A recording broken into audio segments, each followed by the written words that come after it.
evening, all the aspirants present here. Here we have Dr. Saibal Moitra. He is a professor and senior consultant, allergy and immunology department of pulmonology at Apollo Multispeciality Hospital, Kolkata. Good evening to all. So this is in continuation to the lecture of immunology. And I think in the last lecture, we discussed about the innate immunity. So if we just quickly recollect the innate immunity, what we had discussed so far is that there are two arms in the immune system, the immune response. One is the innate arm and other is the adaptive arm. So whenever our body encounters any threat in the form of, say, let's take is the any microorganisms. We know there's panoply of organisms all around us, and is always trying to get inside our system.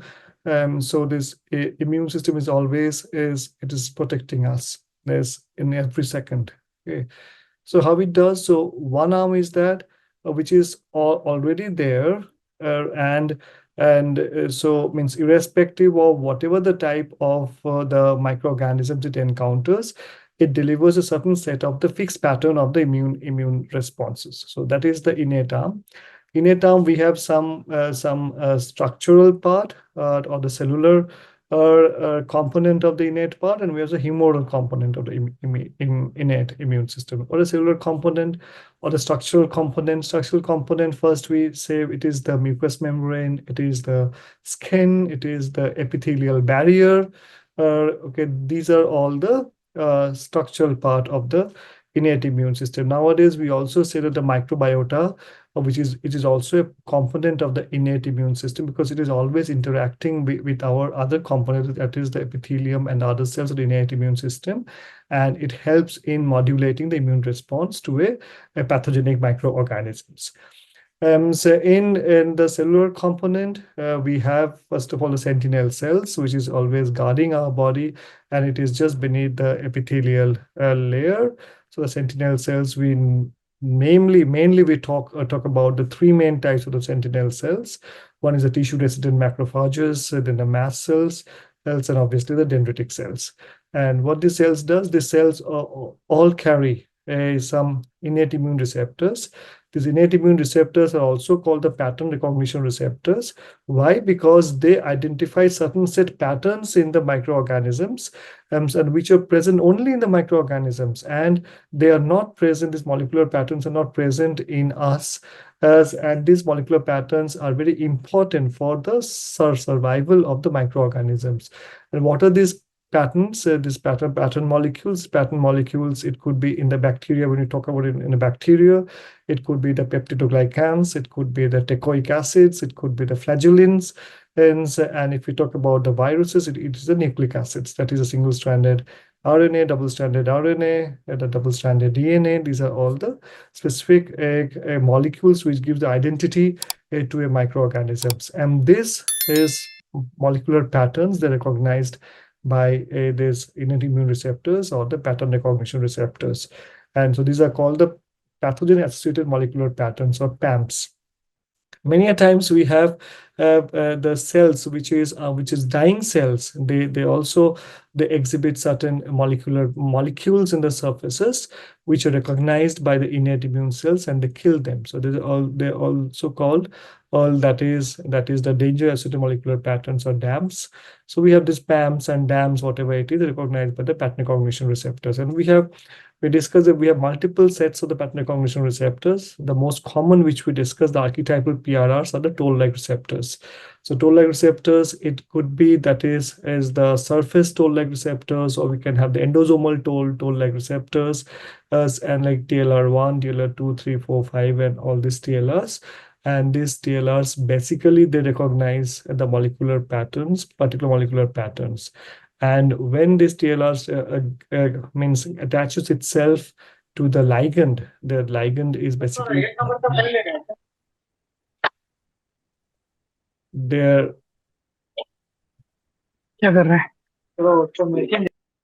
I would request everyone to switch off their microphone, otherwise it becomes very difficult to continue the thing. Sana, please ensure that everyone has switched off their microphone. or if there is a possibility, then you just switch off everyone's microphone. Okay. Yes, sir. Sure. Yes. And so what happens is that this when this is toll-like receptors or pattern recognition receptors, they engages with its ligands. The ligands are the PAMPs. They send some downstream signals in the cells, and these signals leads to the expression of the various molecules on the cells. And not only those molecules are expressed, it also leads on to the release of various cytokines in the cells. It causes activation of these innate immune cells else.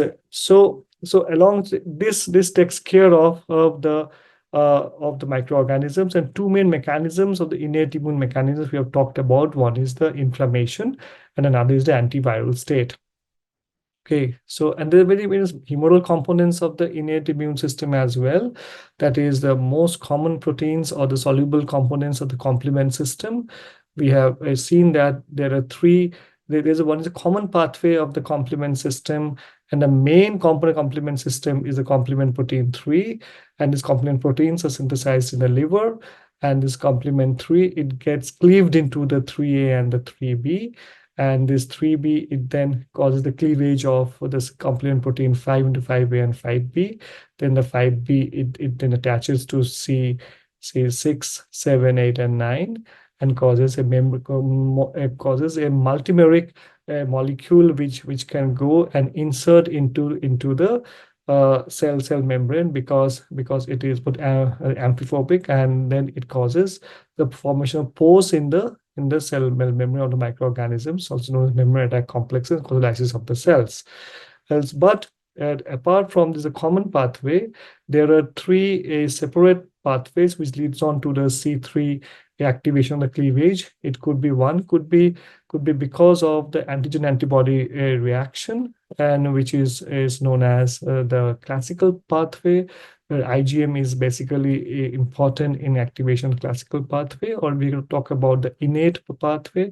And then we have the alternate pathway, where this is activated by the surface contact with the microorganisms. So we have the lectin pathways, where these lectins, like the mannose binding lectins, they're important, and in activation another cleavage of the C3.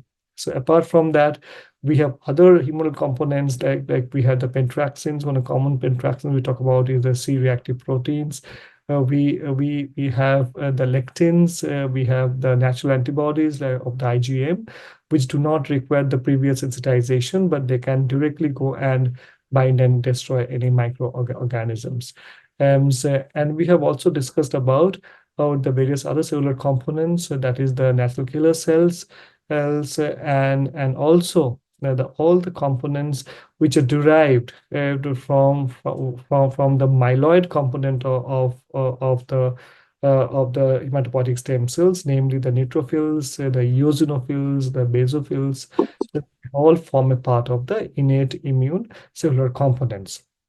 Now, so once this is the innate immune system, it handles the microorganisms and able to kill it.